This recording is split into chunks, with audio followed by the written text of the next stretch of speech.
Thank you, Mr. Chair. Mr. Krebs, I wanted to ask about your agency's efforts, DHS, to notify 21 states about Russian attacks on their state election systems. On October 20th, Ranking Member Cummings and I sent a letter to DHS requesting copies of the notifications you sent to 21 states that were attacked before the last elections. And Mr. Chairman, I ask for unanimous consent that this letter be made part of the official record for today's hearing. So ordered. In our letter, we also asked for other materials, including all documents, and I quote, relating to Russian government-backed attempts to hack state election systems. Our letter asked for these documents by October 31st, but we got nothing. So earlier this week, the Republican committee staff kindly agreed to help us make crystal clear to DHS that we wanted these documents before today's hearings so we could ask informed questions. DHS assured us that they would respond. Instead, late in the day yesterday, DHS sent us only an email with a short script that DHS employees apparently read over the phone to state election officials. Mr. Krebs, I'm just asking, where are the rest of the documents that we requested? Ma'am, I'm aware of the script that was provided. A lot of those notifications were over the phone. They were not via email. There may have been some follow-up conversations. As to the rest of the documents, if you'll permit me to go back, and I commit to you that we will have a more fulsome answer for you. But as to the specifics of each document, I would have to go back and check on that. Okay, I'm counting on you Yes, to ma'am. deliver. Because the telephone script is literally only 13 sentences long. It does not refer to any specific state or any specific attack. It's just a generic script that provides no additional information at all. And, you know, just curious about where are all the supporting documents that we requested that set forth the details of the attack. And with all due respect, the telephone script does not help us do our job, which will help you in turn.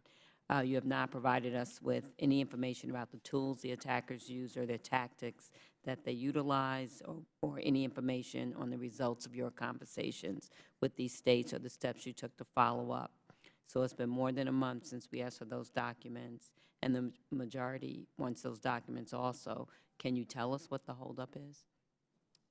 Ma'am, I'm not aware of any particular holdup. What I will say is the nature of the conversations we've had over the last, frankly, year with the states, and I've had a number of conversations with Secretary Shedler. My team has regular conversations with Commissioner Cortez and a range of other state election officials. When you characterize these things as attacks, I think that is perhaps overstating what may have happened in the 21 states, as was mentioned over the course of the summer.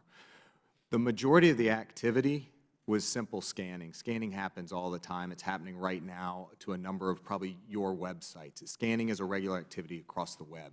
I would not characterize that as an attack. It's a preparatory step. In terms of those scripts, there are two scripts. One script was provided to states that wanted additional information if they were included in that batch of 21.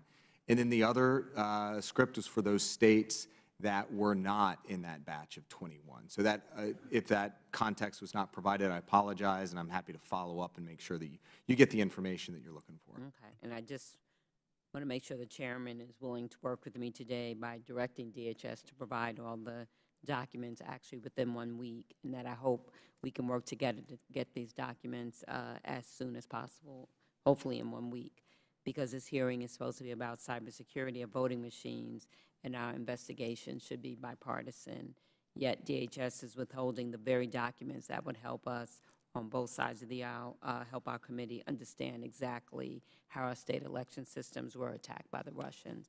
So I look forward to your cooperation and working with my chairman. I yield back.